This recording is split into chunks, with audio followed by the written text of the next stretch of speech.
They bring the black bull's head in on a platter while the boy is still eating. He is 16 years old. He is the most powerful nobleman in Scotland. He was guaranteed safe passage to this dinner. His younger brother sits beside him. The platter is set down without a word. Everyone at the table knows what it means. The king, 10 years old, barely old enough to hold a sword, bursts into tears and begs for the boy's life. He is ignored.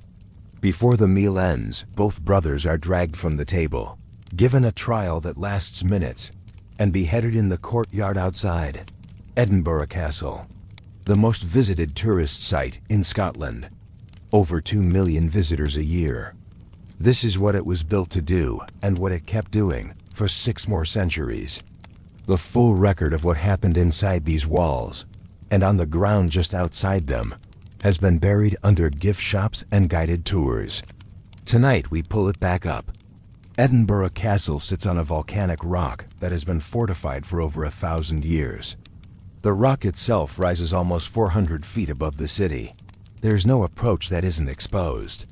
No angle of attack that isn't watched. Every king who held Scotland wanted this ground. Every king who lost it watched his reign collapse.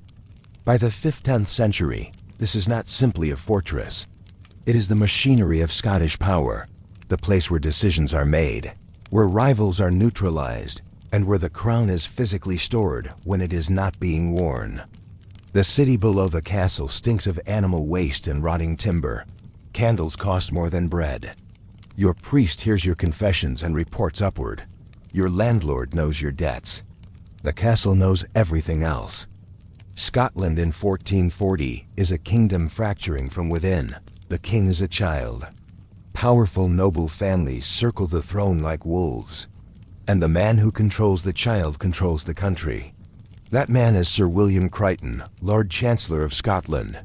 And the Douglas family, the most powerful noble house in the land, is the one thing standing between him and total control. His solution is elegant, and it is documented. Beat 1, the Black Dinner, 1440. The invitation is extended in good faith.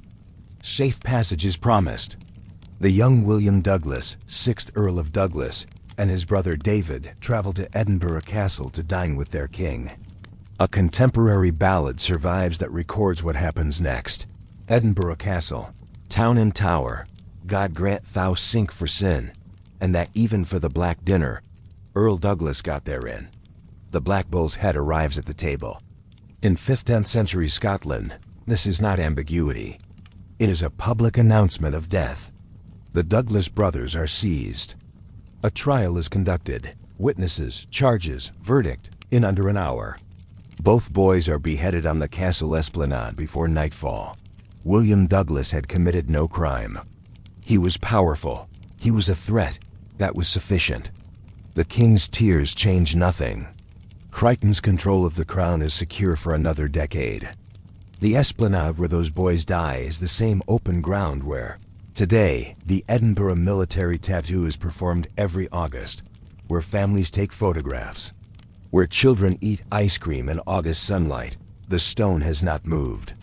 Beat 2, the vaults. Drop beneath the castle's main courtyard and you enter its lowest level.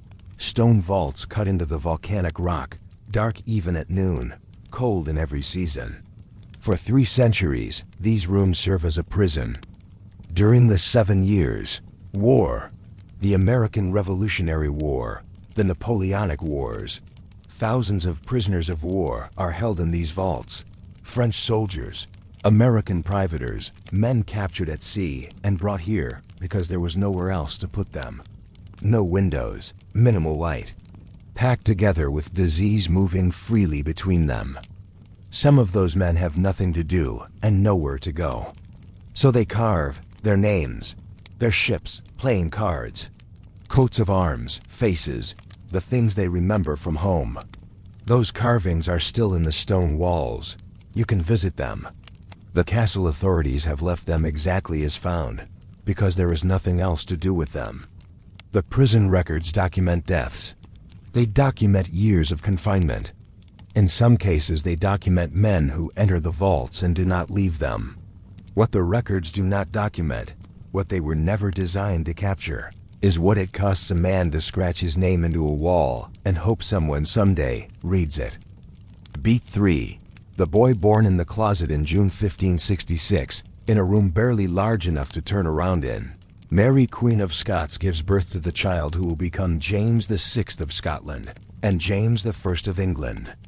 He is born in Edinburgh Castle, in a tiny chamber in the royal apartments, a room so small it was likely used as a dressing closet.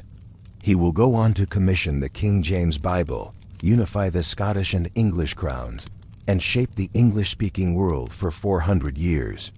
He will also attend torture sessions. James VI becomes the most enthusiastic witch hunter in Scottish history. He does not simply issue orders. He insists on being present when those orders are carried out. In 1597, he publishes Daemonologie, a theological defense of witch trials, the use of torture to extract confessions, and the burning of those convicted. He writes it himself. It is not a legal document, it is an argument. He wants to persuade you. He has already seen the evidence firsthand. But the book is only where the ideology lives. The place where it was practiced, the ground where it was acted out in fire and screaming, is just outside these walls. And there is something sitting on that ground today that most visitors walk past without understanding what it is. That comes next. Beat 4. Agnes Sampson and the North Berwick Trials, 1590. In autumn 1590, a woman named Agnes Sampson is brought to Edinburgh Castle.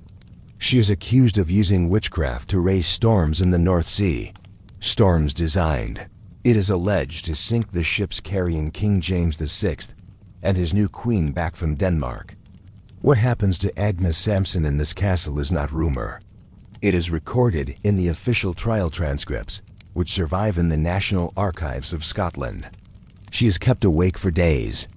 A witch's bridle is forced onto her head, a metal frame with 4 iron spikes. 2 spikes press against her tongue. 2 press against her cheeks. She cannot speak. She cannot sleep. She cannot move her head without the iron moving with it.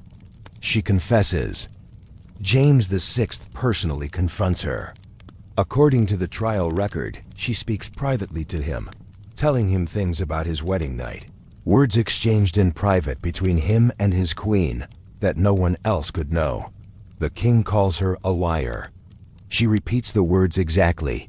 He is by all accounts shaken. He declares her a genuine witch. Agnes Sampson is taken to Castle Hill, the esplanade immediately outside the castle gates. She is strangled and then burned. Her confession is in the archive. The inventory of what was done to her body before she confessed is in the archive. The names of the men who did it are in the archive. Between 1590 and 1722, the year Scotland executes its last convicted witch, an estimated 3,000 people are put to death in this country for the crime of witchcraft. Scotland, at the height of the trials, has roughly 1 million people. It burns more witches per capita than almost anywhere else in Europe, more than the German territories that history remembers as the heartland of the witch panic. The epicenter is Edinburgh, and the killing ground is the esplanade of Edinburgh Castle. An estimated 300 people are executed there. Most of them are women. The majority are poor. Many are elderly. They are accused by neighbors, by priests, by local officials, by men who want their land or want their silence. Some confess immediately. Some confess after the iron is applied. All of them are dead by morning. Now here is what the castle authorities decided to do about this. In 1912, 3 centuries after Agnes Sampson was strangled on that ground, a small iron fountain is installed in the wall of the castle esplanade. It is called the Witch's Well. It is roughly 18 inches across.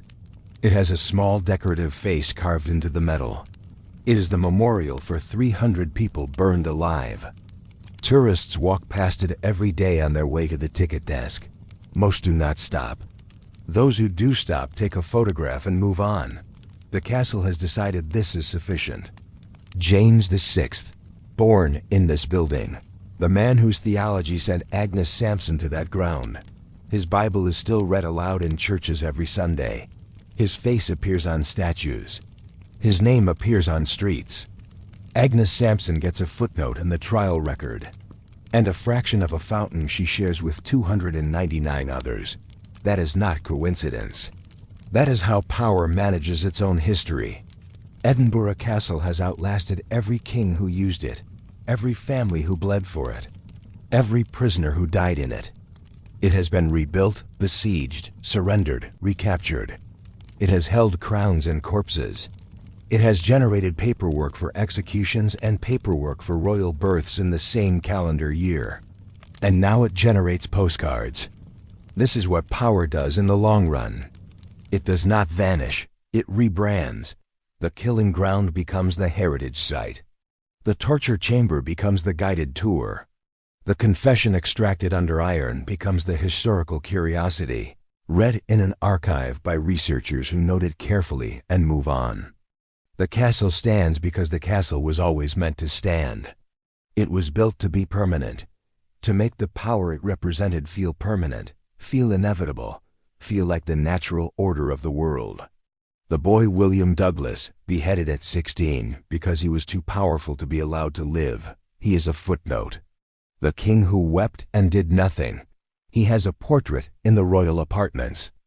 Agnes Sampson told James VI something on the night of her arrest that only he and his queen were meant to know.